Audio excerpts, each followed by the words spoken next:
Hi everybody, good morning. Over the past 1 week, I have been doing some bird watching around this lake, and what I just wanted to talk about through this video is that how learning and expansion of knowledge is important from different sources and how it evolves from time to time. So for this, basically what I did was conducted a small experiment with the local villagers here, and I just wanted to understand how knowledge is exchanged and learned from each other. Knowledge from different sources, starting from ancestor knowledge to traditional practices and modern research, help in giving us a broader perspective and understanding of how things are and how things were and how things would be probably in the future. And that's how knowledge evolves is a thing that I wanted to see and experiment with.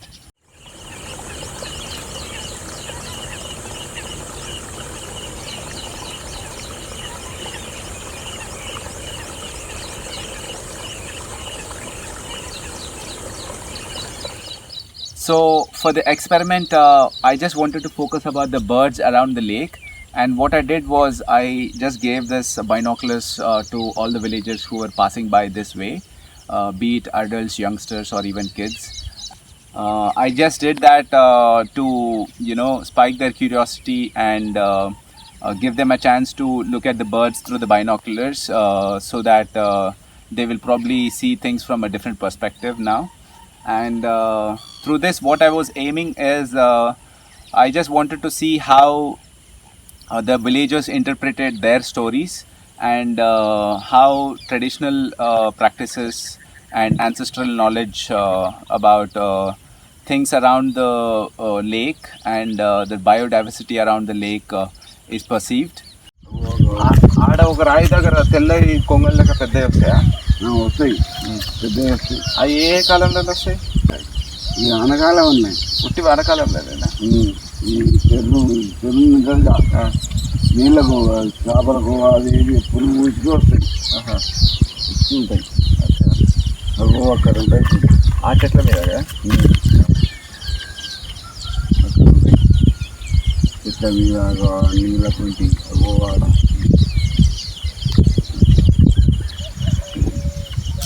రోజు ఇటు నుంచే పోతావుగా. ఇది ఇప్పుడు ఈ వర్షాకాలంలో నీళ్ళు నిండు ఉన్నాయిగా, ఈ నీళ్ళు ఎప్పటి వరకు వస్తాయి? మళ్ళా ఎండాకాలం దాకా వస్తాయి. ఎండాకాలం దాకా వస్తాయా? ఎండాకాలం మొత్తం ఎండిపోతుంది. ఎండిపోతుంది, ఇవన్నీ మొత్తం గుంజుకుంటాయి. కాకపోతే నీళ్ళు వస్తుంటే గుంజుకోవు, నీళ్ళు రాకపోతే మొత్తం గుంజుకుంటాయి. మొత్తం నీళ్ళు వస్తుంటాయంటే వర్షం పడుతుంటానా? అక్కడి నుంచి ఇంకో దగ్గర నుంచాలా? ఇంకో చెరువు పెద్దగా ఉన్నది, పెద్ద చెరువు నుంచి నీళ్ళు వస్తే అక్కడ వస్తే ఇది అక్కడ ఉంటుంది, లేకపోతే వెళ్ళిపోదు.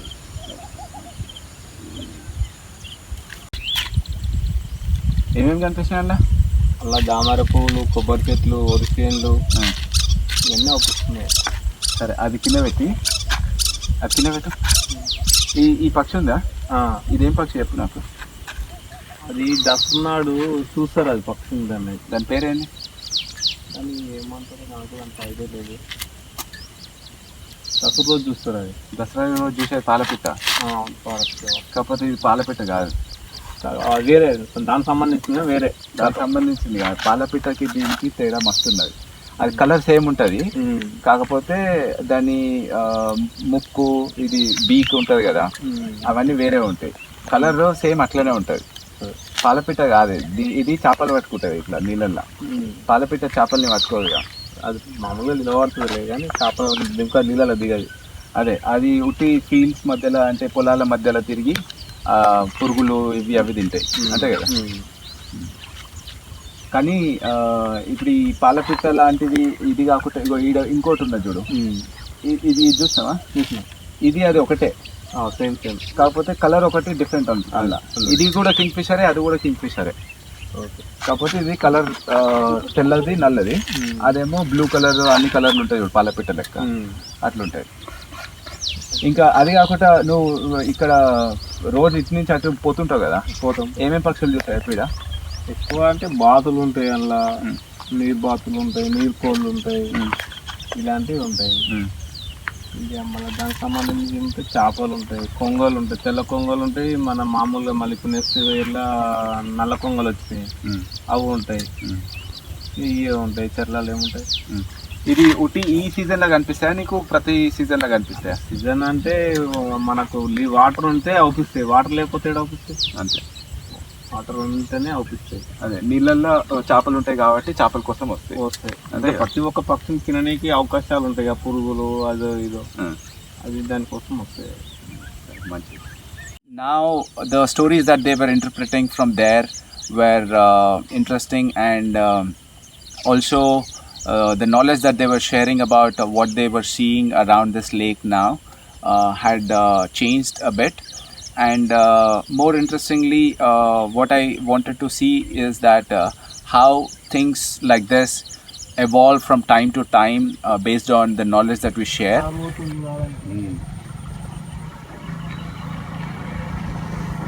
ఏదో గిన్నె పడుతున్నాయి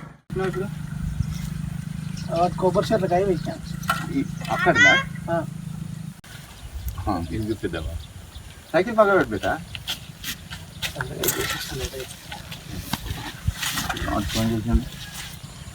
ఈ వైర్ మీద కూర్చుంది, కనిపిస్తుందా?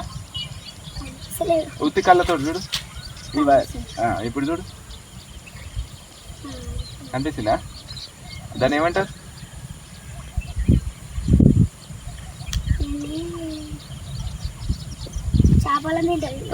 చేపలని తింటుంది, కరెక్ట్ చెప్పినావు.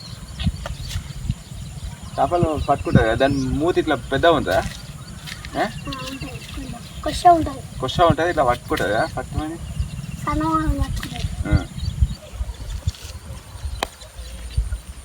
యోగి ఈ రేగి పండ్ల చెట్టు చూడు, ఈడ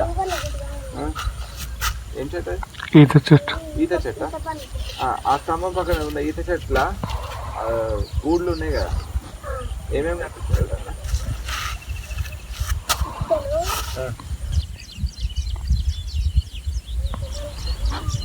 అవి పిల్లలు కావు, అవే పక్షి, దాని పిల్లలు కనిపించదు, దాని పిల్లలు లోపల ఉంటాయి.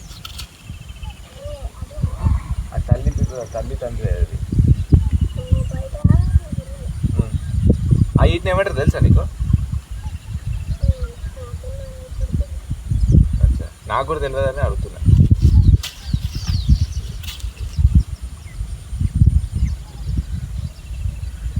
మీ స్కూల్లో వీటి గురించి నేర్పిస్తారా అస్సలు? పక్షులు, పశువులు, అడవి జీవులు ఇవన్నిటి గురించి ఏం నేర్పారా? మన ఊరు చుట్టుపక్కల ఏమేమి పక్షులు వస్తాయి అవన్నీ ఏం చెప్పారా? అవునా?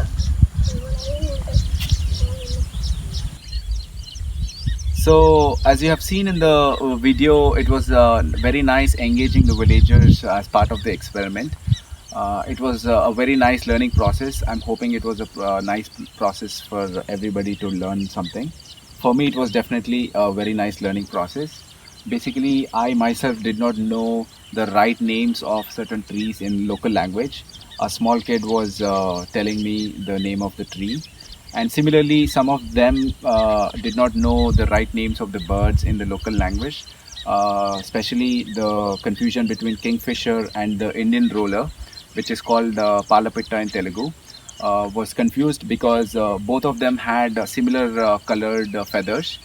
And that's how now when they got to know the actual name of the birds, this kind of exchange of knowledge helped all of us learn something new today.